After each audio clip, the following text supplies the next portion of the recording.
سلفی میں اور بدعتی میں یہ بہت بڑا فرق ہوتا ہے. بدعتی رسول اللہ کے پیچھے نہیں چلتا، بدعتی سوچتا ہے میں رسول اللہ سے آگے بڑھ جاؤں.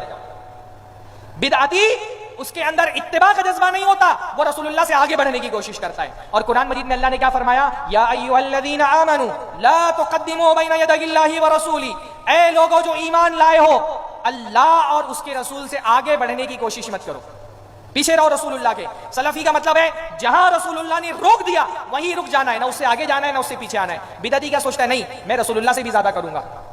رسول اللہ نے 2 عید منائی، میں 3 عید مناؤں گا، میں 4 عید مناؤں گا، میں 5 عید مناؤں گا. بدعتی اس کو لگتا ہے رسول اللہ نے جی دیا اتنا کافی نہیں ہے، مجھے اور چاہیے، نئی نئی چیزیں چاہیے مجھے.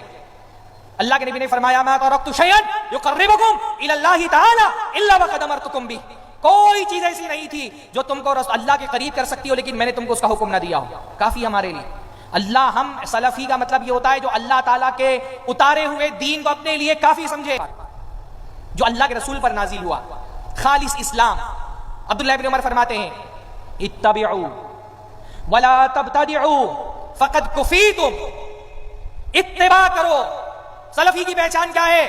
وہ رسول اللہ کے پیچھے چلتا ہے. اتبعوا، فالو کرو رسول اللہ کو.